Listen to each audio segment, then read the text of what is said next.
Iñaki Gabilondo.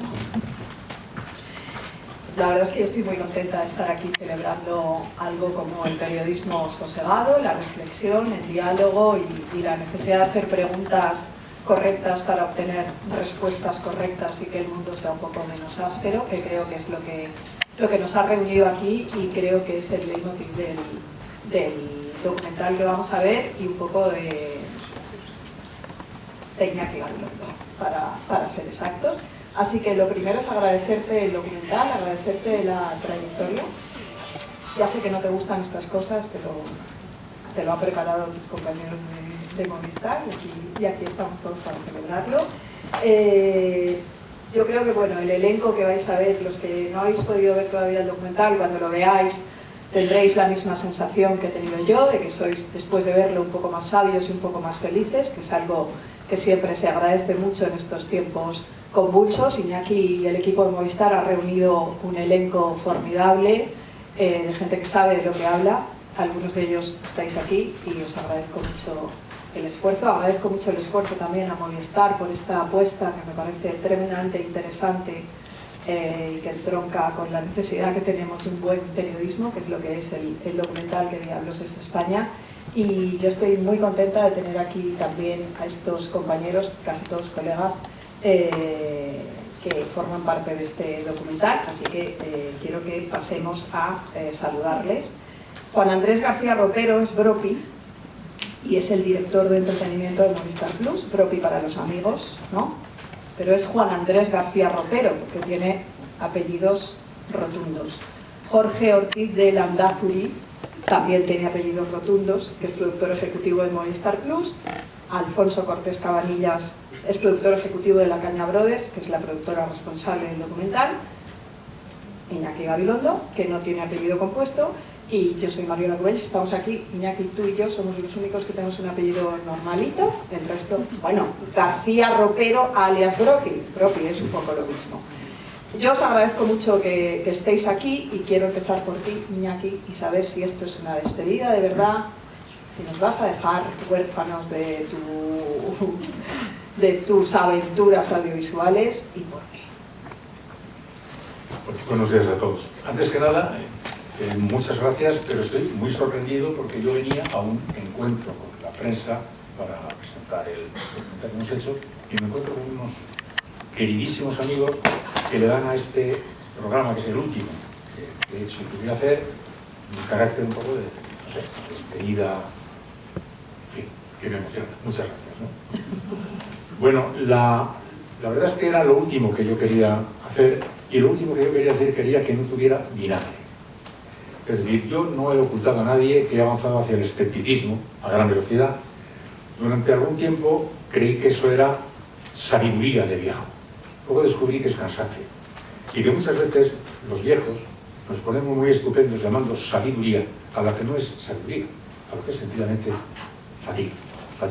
fatiga natural, que no tenemos derecho a transmitir a las generaciones siguientes, convertida en avinagramiento ni en cinismo.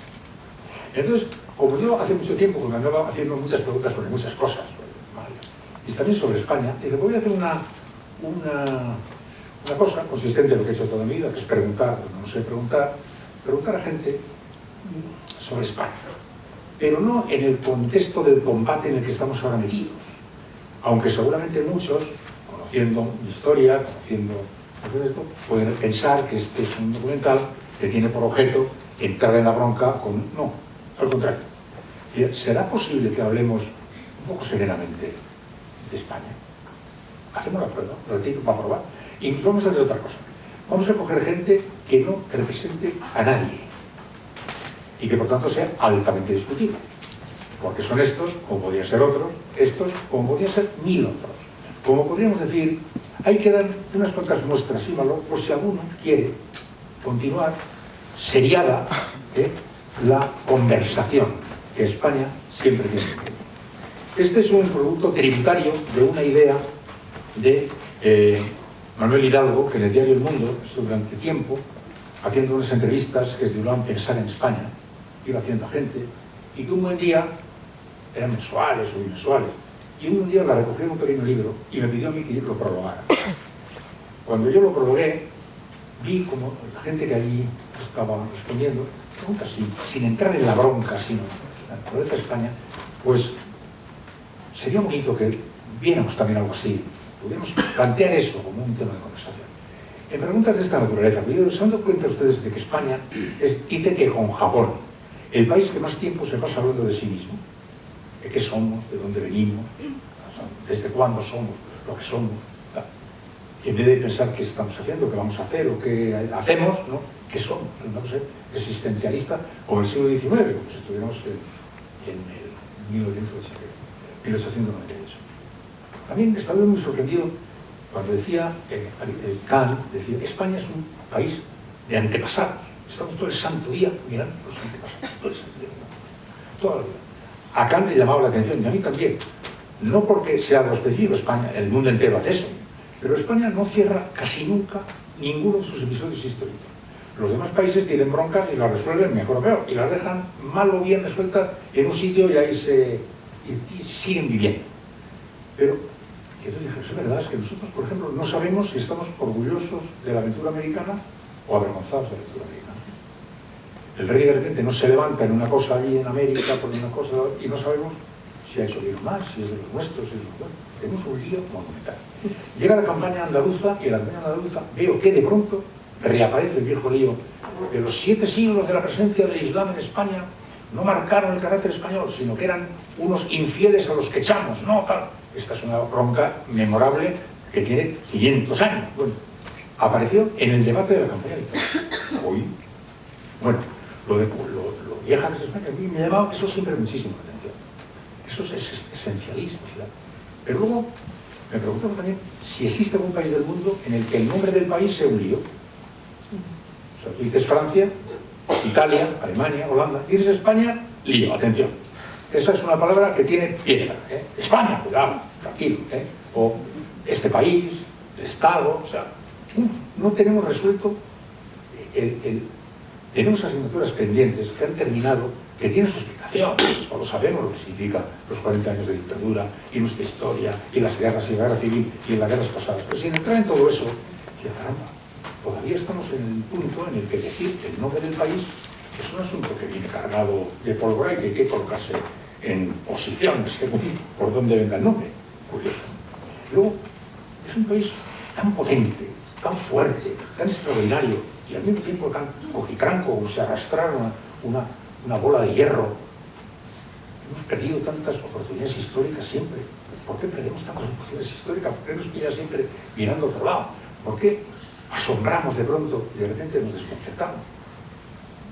¿Tenemos complejo de superioridad o tenemos complejo de inferioridad? Todo eso sí que se cuenta bien. Sí, casi siempre suele ser lo mismo. Se suele tener complejo de superioridad, es la apariencia de un complejo de inferioridad, en fin, estas cosas, ¿no? Le daba mucha vuelta a estas cosas siempre, y como era imposible hablar de nada de esto, dado el proceso en el que estamos metidos, donde todo está tan tensado, etc., dije, voy a intentar hablar de estas cosas sin meterme en el lío de la tensión, defraudando naturalmente a los que pueden esperar que este programa sea un alegato final mío. No, yo doy por no resuelto en mí el interrogante de que... Te lo iba a preguntar, ¿eh? Te lo iba a preguntar. Que después es un país fantástico que, como dijo Otto Bismarck, luego dicen es apócrifo, que no se sabe si lo dijo o no lo dijo, pero como dicho, quedó. España es el país más fuerte del mundo porque lleva 2 siglos queriendo matarse y no lo ha logrado. Y entonces decía, si algún día se dejara en paz, si algún día se dejara de poner la zancadilla, sería la monta. Bueno, pues yo con eso me quedo, que hago votos porque por el camino del acuerdo, de la conversación, etcétera, pues puede este país avanzar. Y que lo último que quede de mi trabajo sea una cosa así. Es decir, esta es una conversación. Verán ustedes 2 hilas rojas. Sí. Cada conversación es siempre... No adelantes acontecimientos. Que bueno, sí vamos a ver. Pero quiero que sepan que es como el... ¿Por qué no nos sentamos a charlar? Claro. ¿Por qué no nos sentamos a charlar? Pues siempre con sosiego, ¿eh? Si esta reunión no les vale, pues hagan otra diferente, ¿no? Pero charlen serenamente de estas cosas. Y a lo mejor algún día, al margen de la natural disputa política, sí, de la natural discrepancia política, de la natural agresividad política, pues se intenta avanzar por ahí. Como todo el mundo le molesta mucho la polarización, pero luego todo el mundo te exige que te coloques en uno de los bandos de la polarización, pues lo hago un poco como para la despedida, intentar decir, mire señores, ahórrenme ustedes la molestia de tener que ponerme la bufanda y militar. Mi posición es sabida, mi ideología es sabida, mi pensamiento es sabido, pero conversemos severamente, si es posible. Y si esto no le sirve para cargar la munición de su combate, pues lo siento, pero no es restricción. Y de ahí sale también la broma del himno y de la letra. Que ahora entraremos. Que se ha montado un lío también con eso. Que ahora entraremos. Déjame que de paso a un vídeo, porque tú te pensabas que esto iba a ser una cosa así pequeñita y tal, pero tus compañeros de Movistar Plus han preparado un vídeo de tu trayectoria bien interesante y quiero que lo veamos todos. Nosotros creo que nos podemos sentar aquí para verlo, así que compañeros, cuando queráis podemos verlo. En resumen, ¿hay que despedir a alguien del equipo de Movistar por el vídeo? Hombre, algo representado me debo sentir porque lo he hecho yo. Pero... Bueno, pero el montaje es muy importante porque podrían haber eliminado cosas. Iba a añadir inmediatamente esto. Yo el encuentro en este tramo de mi vida con Movistar y con La Caña, que he trabajado, ha sido un encuentro absolutamente maravilloso. Ha sido una especie de regalo de fin de vida, una especie de regalo de fin de vida personal, que me ha permitido hacer cosas que no hubiera pensado que me iban a autorizar a hacer, que me iban a impulsar a hacer, que me han abierto las perspectivas técnicas profundas. Soy un hombre de radio, es lo que más o menos sé hacer, y en el mundo de la televisión pues he hecho a lo largo de muchos años muchas cosas, pero realmente es un segundo instrumento que más o menos he podido empezar a aprender un poquito. La Caña me ha abierto las puertas al entendimiento de una manera diferente de todo esto, ¿no? Por tanto, el encuentro con Movistar y el encuentro con La Caña ha sido para mí, como digamos, una especie de regalo de vida, un regalo de vida y un regalo de profesión, una especie de prolongación, una extensión. Ahora que ya todo se ha acabado, recibe este regalo y prolonga unos años más esta tu vida haciendo esto que has podido hacer, haciendo cosas que no estaban ya metidas en el meollo de la bronca diaria en la que he estado yo teniendo que vivir toda mi vida, que me permitían estar mirando un poquitín lejos, que me permitían hacerme preguntas que el día a día permanente no me permitían hacer, y por tanto un regalo que yo lo puedo agradecer a Movistar y desde luego a mis hermanos de La Caña, pues este regalo formidable de vida que me han dado. Movistar, Bropi, buenos días, ¿qué tal? Buenas. Bueno, tú ya hemos hablado de lo importante que es contar con Iñaki en Movistar, con este legado del que él hablaba, que no me has contestado la pregunta inicial ¿de verdad es una despedida y por qué? Que ahora hablaremos de esto. Sí, lo del por qué es lo que tiene más. Sí, por la fatiga, pero ¿de verdad es una despedida? Mía, que es una mujer que tiene 90 y tantos años, se enteró que se había muerto la reina de Inglaterra y dijo, ¿y de qué se ha muerto? Pues esa misma risa me la dio. ¿Por qué te vas? ¿Cómo que por qué te vas? Pero sí, lo que es sorprendente es que no me hayan sacado escobazos. Pues todas las generaciones que andan abriéndose camino, buscando sitio para andar, ¿quiere usted hacer el favor de quitarse de medio que está molestando? O sea que la razón no es esa.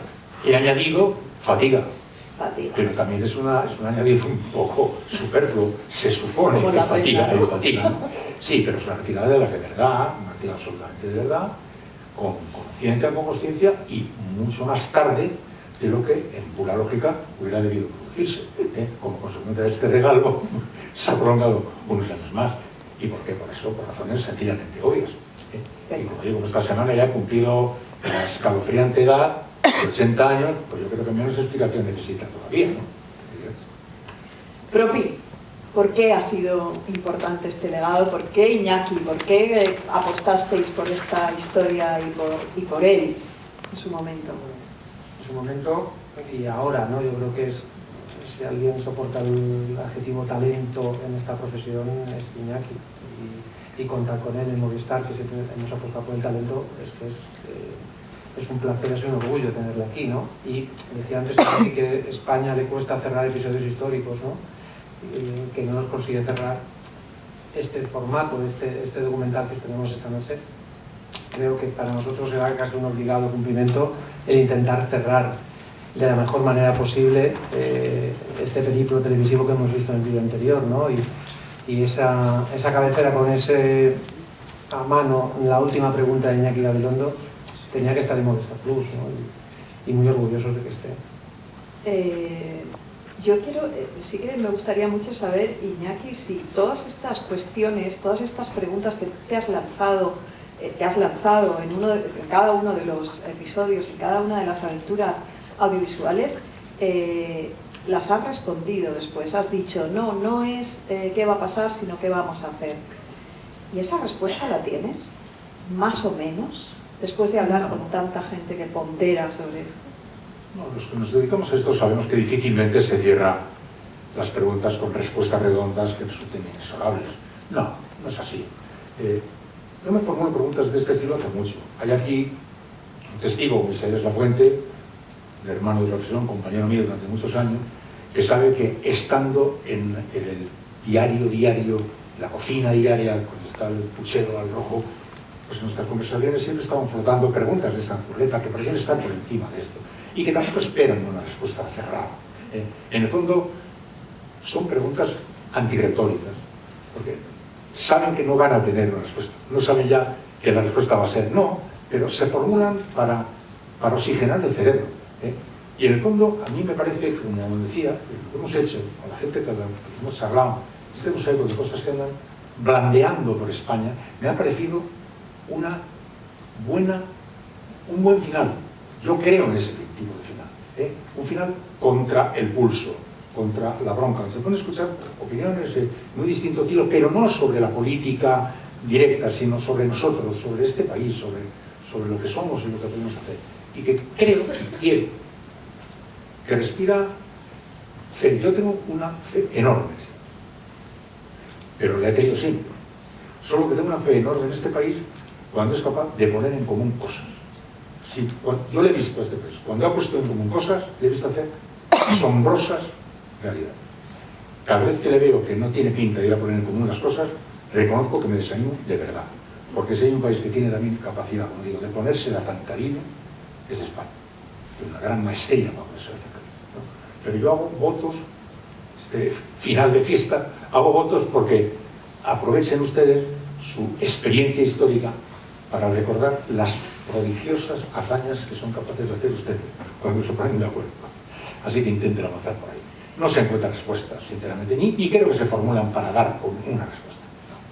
Bueno, ¿Qué diablos es España? Se estrena hoy mismo en Movistar Plus. No podemos ver el documental entero, pero sí que tenemos un avance de 10 minutitos que a mí me gustaría mucho que viéramos, porque creo que con ellos os va a quedar muy claro la esencia de esta apuesta audiovisual bien interesante, así que vamos a verlo, si queréis. Me lo ha mandado. Bueno, pero tienes... No, claro, ¿cómo te lo vas a saber? He de decirte que no ha habido grandes follones después de tu intervención. No, lo que fue es impresionante la repercusión. La respuesta, como en las redes se organizó un alboroto importante. Claro. A todo el mundo le pareció muy bien. Claro, por eso digo que no ha habido nada. Lo han hecho entre José Andrés y Iñaki. No fue así. Fue que yo que andaba diciendo qué poquito hemos trabajado nosotros los elementos comunes. Recuerdo que hace muchos años Joaquín Luis Jiménez, ministro, me decía: en España hubiéramos debido trabajar más lo que nos une, que hemos trabajado poquísimo. Porque lo que consolida un país es lo que le une.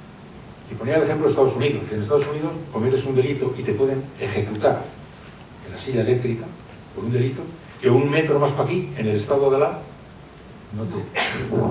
Cabe mayor diferencia entre los países.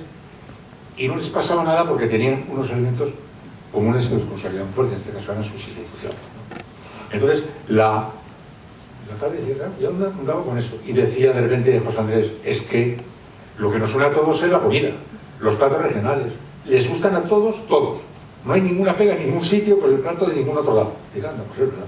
Entonces, allí mismo me puse en 5 minutos. ¿En 5 minutos? Bueno, 6. Pero me interesa. Tampoco respondo que a lo mejor hay una descompensación y vamos a meternos un lío de campanario. No, pero me Sale interesa saber si estabas oyendo la música y componías a la vez. Hombre, no, el himno me lo sé. No, hombre, sí, pero quiero decirte, era como para la métrica y todo, claro. Pulpo, gazpacho, patatas, y un poco de jamón, y vamos, así fui. Vale, Así. fuiste diciendo. No, es una genialidad, Iñaki, he de decírtelo, es una genialidad. No, lo que ocurre es que luego he visto que la gente decía, es que es verdad, es que no tenemos letra en el himno. Tampoco tiene San Marino ni Bosnia y Herzegovina. Y digo, a mí no me importa no tener letra en el himno, da igual, ¿no? Lo que sí me importa es que no pueda tener letra. Claro. Que no tenga letra, bueno, pero que no pueda tener, porque antes del tercer himno ya nos estamos pegando en la cabeza. Eso es lo que me parece mal. No, y esto es un guiño de humor fantástico, absolutamente balsámico, que ojalá surta efecto. Jorge Ortiz, que es productor ejecutivo de Movistar Plus, cargazo este también, ¿eh? Vamos a ver, ¿qué ha sido lo más difícil? Porque para ti va la pregunta impertinente. ¿Qué ha sido lo más difícil a la hora de elaborar el qué diablos es España? Bueno, yo diría que, por una parte, dos cosas. Creo que el proceso, desde el momento en el que, claro, en los últimos trabajos que hicimos con La Caña y con Iñaki, que fueron Volver para ser otros, que luego tuvimos una segunda temporada, por ejemplo, durante la pandemia, y luego hicimos una serie de especiales concretos, era el saber cuál era el siguiente paso. Y ahí, bueno, estuvimos hablando tanto con La Caña como con Iñaki que podría ser. Y es verdad que fue un momento en el que parecía que nosotros estábamos intentando abrir un proyecto, pero nos dimos cuenta que Iñaki lo que estaba intentando era cerrar un proyecto. Entonces, eso fue pues, un momento hasta darnos cuenta de cuál sería la mejor manera. Y aquí llegó la propuesta de Iñaki con esta. ¿De quién es el título? Iñaki, por supuesto. Es tuyo el título también. Claro, ese diablos entre paréntesis a mí me lleva a, en realidad lo que estamos pensando es en otra palabra más altisonante, evidentemente, pero bueno, está muy bien, muy bien. Hay varias. Se me ocurren dos o tres. Pero también, ¿se te ocurrió en 2 minutos como el himno o lo pensaste más? No, primero se me ocurrió que es España, pero decir que es España parece como que parece el título de un no sé, un libro que se presenta al premio Espasa o que diablos España le quitaba formalidad y también le daba ese puntito de, ¿no? Con el taco que no está, de hecho es el presente, ¿no? Sí, totalmente, sí, es lo que pensamos todos. Que no pareciera el título de una tesis, ¿no? Bueno, Alfonso Cortés Cabanillas es el responsable de La Caña Brothers. Alfonso, buenos días otra vez. Bueno, es un programa tremendamente innovador, pese a que es muy clásico en forma y en fondo. Quiero que nos hables de las sillas rojas maravillosas. Quiero saber por qué es esa estética que persigue, por qué esas sillas rojas que nos han fascinado a todos los que hemos visto ya el documental. Bueno, las sillas rojas son una idea, bueno, un concepto que salió de Cristina Nieto, que es la subdirectora. Es verdad que no la hemos citado, por favor, Cristina Nieto, que ha hecho el documental que está aquí, ¿no? Está ahí, sí. Cristina, discúlpame. Cuando se planteaba un poco, y todo lo que planteaba Iñaki, y cuando Cristina y Iñaki consiguieron que yo lo entendiese también, un poco bajarlo, porque es verdad que es complicado, por eso el diablos es muy interesante, porque es todas las impresiones de cada uno cuando está pensando en qué es España, de alguna manera, ¿no? Entonces, sí que se planteaba mucho lo de la conversación, ¿no? de casi del pueblo, de salir a la calle, del vecino, de cuando te sientas con alguien en una terraza a conversar. Entonces, ese punto lo daba la silla, ¿no? Que sean esas mismas sillas que ellos llevan en los diferentes sitios, sea en un bar, o sea, en un teatro, van con sus sillas, ¿no? Como, venga, salimos al fresco a hablar, ¿no? De alguna manera. Y luego el concepto, un poco buscando sillas, pues el color rojo, ¿no? Bueno, representaba un poco, efectivamente, bueno, lo que podía hacer ese Diablos es España, y ese paréntesis en sí funciona muy bien, que es pues esas dos figuras con las dos sillas hacen ese paréntesis, de vamos a hacer un paréntesis fuera de todo el ruido, de todo lo que genera España, el conflicto de alguna manera, y vamos a conversar, hacer un pequeño paréntesis, ¿no? Entonces, bueno, es un concepto que salió y pues ya lo agarramos, es como, bueno, muy bien, porque es verdad que lo que siempre se planteaba es, bueno, que todo tiene que, pues efectivamente, que hay muchas visiones, que efectivamente hay muchas mentalidades diferentes y que, bueno, de alguna manera, pues fluir en ese sentido. Soy yo el que estoy rozando así, Sí. no me muevo. Yo creo que quería destacar la voluntad de sentémonos a conversar.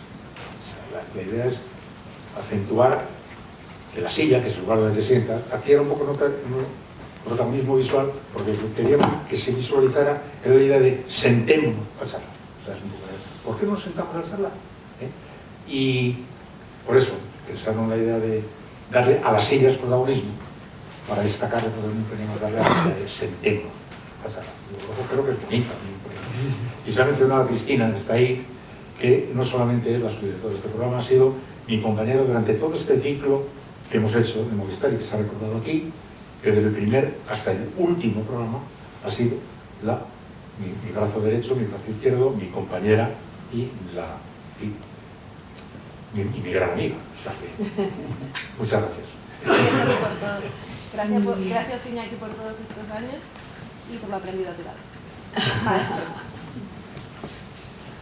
Bueno, el elenco, vamos a hablar del elenco. Quiero que podáis intervenir todos, porque tú decías, Iñaki, que solo se representan a ellos mismos, pero yo escuchándolos me quedaba con ganas de seguir escuchándolos y me parecía que si les escucháramos más en todos los órdenes de la vida, pues quizá resolveríamos la incógnita, ¿no? Y nos llevaríamos mejor y no sé, tendríamos un clima más cordial. ¿Por qué no conversamos más? Bueno, pues, porque estamos demasiado ocupados discutiendo. España no sabe discutir. España no sabe. O sea, cuando escuchamos una voz que discrepa, decimos nos lleva a la contraria. O sea, con un acompañamiento de mala fe, perfida. Porque alguien que no comparta nuestro punto de vista no puede ser mal, es que o porque es idiota o porque tiene mala voluntad. Porque no es concebible que tenga otra opinión distinta. Entonces, dialogamos poco porque tenemos poca costumbre de dialogar. Si te pones a recordar, en las reuniones de amigos se reúnen 8 parejas a cenar y casi todos los temas son temas en los que se coincide. Se habla de alguien que no está, salen con poca frecuencia discrepancias que en las películas francesas vemos que surgen con naturalidad y que siguen cenando como si nada. Aquí se avinagra rápido. Yo creo que dialogamos poco porque nos enfadamos mucho. A la hora de seleccionar, yo echo por delante un reproche que le hago al programa, porque me lo hago a mí, y aunque tiene una explicación para nosotros. Es que hay menos chicas que hombres porque nos fallaron finalmente 2 citas que dábamos por seguras y que finalmente no se pudieron producir y que nos dio tiempo a sustituir. Hay una descompensación que no solo no me gusta, sino que va, digamos, contra mis principios fundamentales de mi movimiento ideológico personal. Pero es como ha ocurrido, y ha ocurrido porque las circunstancias se han impuesto así. La selección está hecha con toda he quitado, no me he acercado a preguntar qué es España a quienes militan activamente en el radicalismo anti-España. No por nada, sino que son muy dueños de militar donde les parezca bien, pero que para preguntar qué es no me parecía muy interesante, porque es gente que está manifiestamente en contra del proyecto colectivo, es decir, que no tienen intención, bueno, lo proclaman, no les ofendo al decirlo. Por tanto, no me quiero acercar a quien ya sabe que no tiene interés en el proyecto colectivo. Entonces, pues, vale. Pero por lo demás, pues sin barrera, van desde aquí hasta allá, desde personas con un pensamiento nacionalista, claro, a personas con un pensamiento pues, más nacionalista español de otro tipo, como estar desde Cayetana Álvarez Toledo hasta pues, Daniel Reality, que es un filósofo escrupulosísimo. En las líneas de pensamiento en las que pudiéramos movernos a hablar, porque hubiera habido, por ejemplo, gran discrepancia si hubiéramos entrado en grandes políticas, a lo mejor en la presencia de Cayetana. Pero Cayetana, como historiadora, sale en su condición de historiadora hablando de estos temas y, por tanto, pues no estaba seleccionada para discutir de política, estaba hablando para hablar de... Porque yo no quería que nos pusiéramos a discutir de política. No porque no quiera discutir de política, sino porque está el espacio lleno de discusión política. Yo no me tomo la molestia a esta altura de mi vida, y el molesto Movistar, y el molesto a la caña, para incorporar un elemento más a la polémica, que es necesaria, pero que está muy bien servida en todos los medios. Queremos no entrar justamente ahí, más bien hablar en los términos en los que se ha ido apuntando por aquí. Entonces la selección tiene un carácter en cierto sentido aleatorio, y que no representa a nadie. Al tener tranquilidad de que no representa a nadie, te ahorras la molestia de tener que elegir a ver a quién le toca para representar a alguien, sino que nadie representa a nadie, cada cual viene en su calidad de sí mismo, ¿no? Yo solamente, pues no acercándome a las personas que no tienen manifiesto ningún interés en la natura colectiva y que por tanto no tienen seguramente mucho interés en responder a esto, digo yo. Alfonso, me ha sorprendido gratamente esa lista apabullante de localizaciones, que son todas hermosas, y supongo que con un criterio las habéis elegido. Quiero que me cuentes eso. ¿Cuántas horas de grabación hay ahí y de desplazamientos? Bueno, lo que hay es sí, mucho reparto de imágenes por muchos sitios, porque efectivamente España geográficamente lo que tiene es que tienes de todo. Es que es verdad, es una realidad absoluta. Es que tienes todos los climas y todo... No sé dónde tengo. Eres tú, sí, pero sí, te pasa. Me voy a separar esto un poco también. No, mejor, ¿Sí? ¿Ahí? Mejor y de mano, ¿no? Vale. Sí.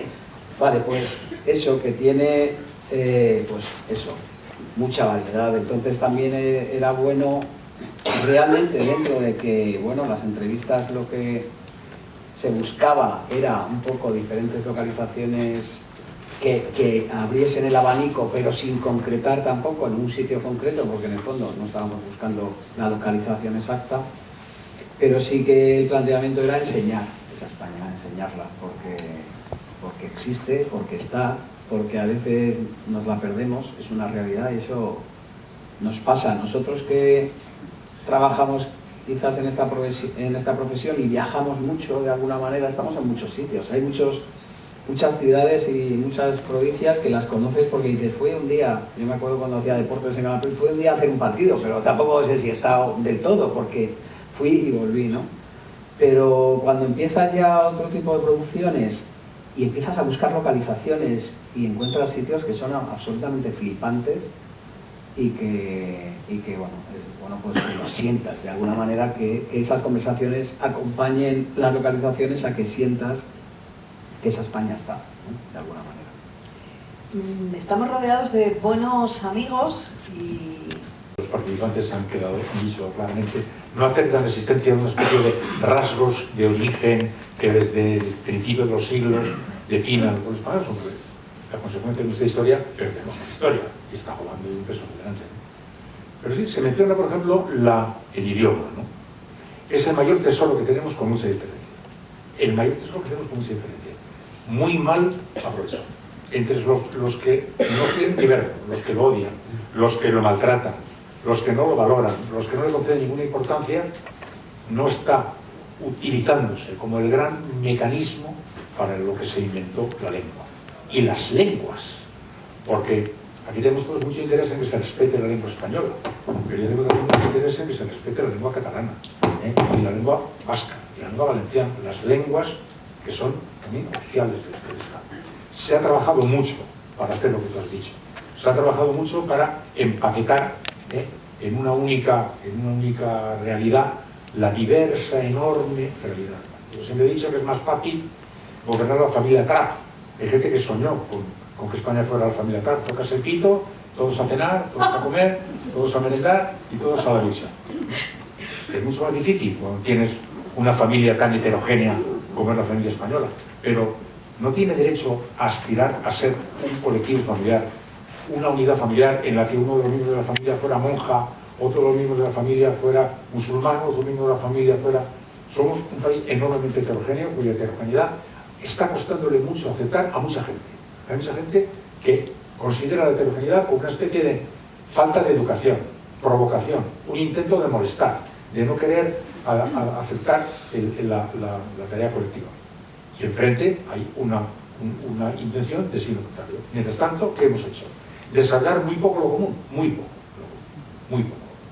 Iñaki, a mí me gustaría que contaras, hay un momento con Jordi Amat en el docu, que cuenta una anécdota muy interesante y muy clarificadora de años atrás, no sé si recuerdas el momento. Sí. Me gustaría que la explicaras, porque a mí me dejó como muy descolocada por la diferencia que hay entre entonces y ahora, ¿no?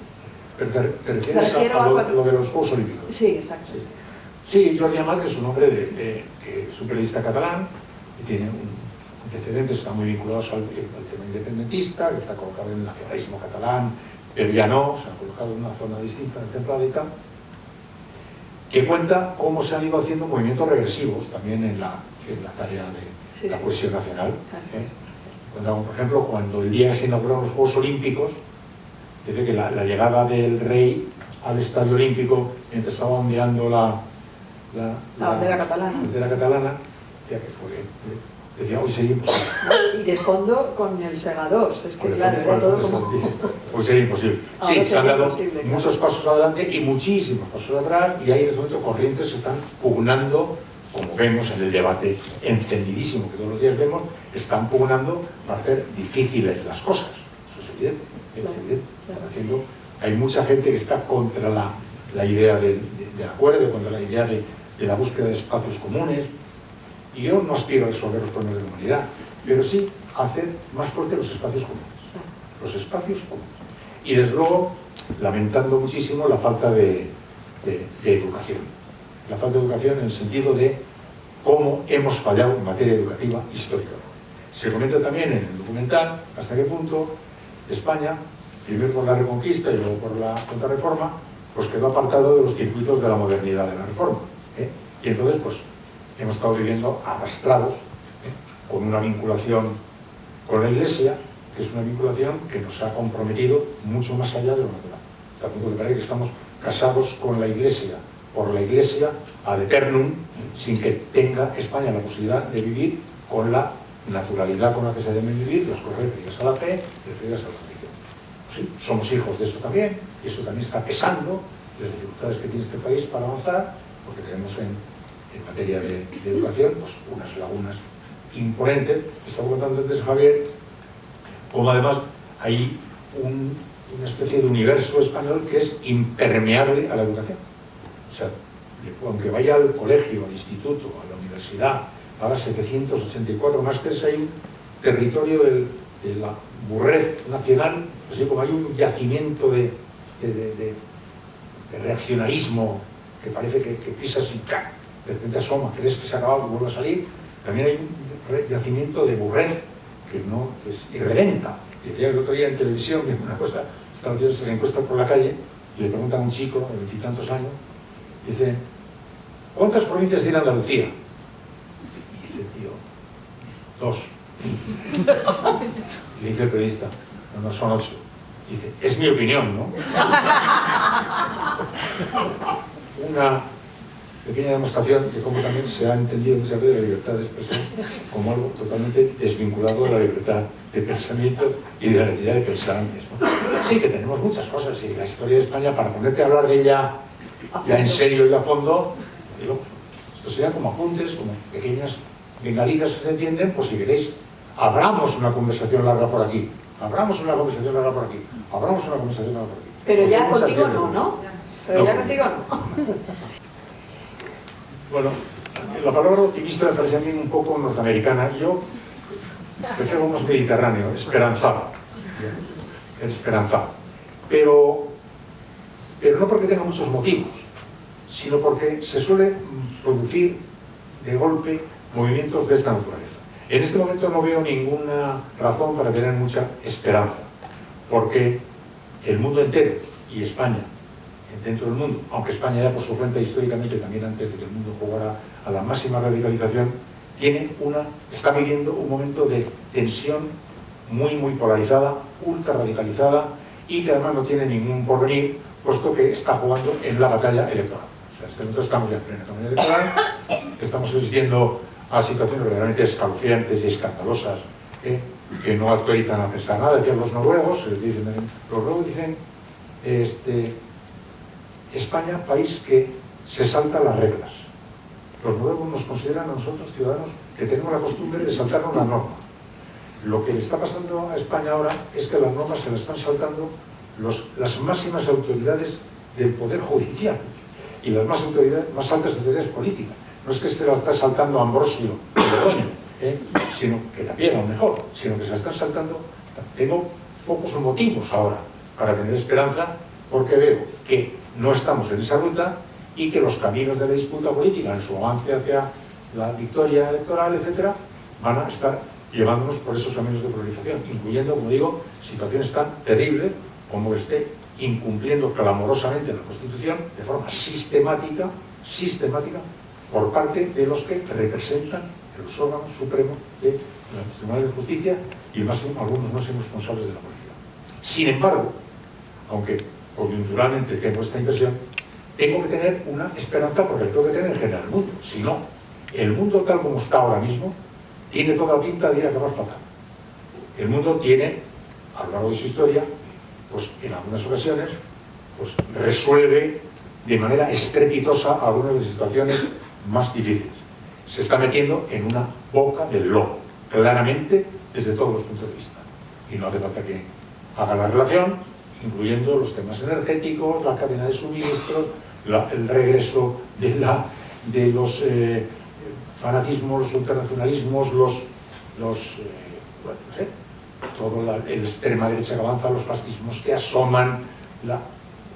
Estamos viviendo polarizaciones enormes. Estados Unidos está en situación muy extrema, mencionan hasta el término guerra civil en sus conversaciones. Ahora no tengo motivo ninguno para tener optimismo. Sin embargo, tengo esperanza, porque sé que el ser humano sorprende. El ser humano de repente sorprende. Y de repente cambian los paradigmas. Y de repente la gente empieza a volver la vista en una dirección diferente. Y de repente se empiezan a cumplir los pronósticos que parecen estar contra la lógica. Y de repente a lo mejor Saramago tiene razón. De repente tal vez la gente empieza a despegarse de cosas. No parece que hoy vaya a ocurrir, pero los comportamientos humanos casi siempre suelen escaparse de las primeras intenciones de aquellos que dicen lo he dejado todo atado y bien atado. El mundo está lleno de atados y bien atados que han quedado desatados y bien desatados en cuanto han pasado unos pocos años. Así que yo tengo la esperanza, término mediterráneo, de que surjan ahora mismo líneas de camino que yo, por el momento, en este momento no veo. O sea, optimista. No puedo serlo en modo alguno. Tengo solamente el optimismo de la voluntad, de la esperanza del gobierno. Porque España es ahora mismo un bar. Es un bar, una terraza. Bueno, pero la pregunta de ella es la caña. Espero que no haya nada en el... No, espero no, porque sé que no hay nada en el documental que formara parte de tu unidad de vigilancia. Eso ya te lo digo. Bueno, vamos a ver. No, eso te lo digo yo, que lo he visto y no hay nada. Es todo perfecto. Nadie dice nada mal. ¿Quién tiene...? No la va a conceder. Pero bueno, siguiendo el juego. Pues sí se daría. Claro. ¿Cuál sería tu primera pregunta? ¿Qué diablos? Hombre, no sé, con el caso de Juan Carlos, yo ahora mismo creo que es el epítome del fracaso. Me da cuenta de que el hombre que llegó como la máxima referencia de la concordia y de la unión se ha convertido en la máxima referencia de la falta de concordia y la desunión. Creo que no cabe un fracaso más grande que ese en la vida. Parece a mí. Tal vez la pregunta sea ¿por qué? ¿Por qué? ¿Por qué? A veces una pregunta tonta no está. Yo me la sé, es genético. El buen hacer de Juan Carlos de la Luis, por favor. Yo quiero contar buenos días, querido Iñaki, no lo entiendo.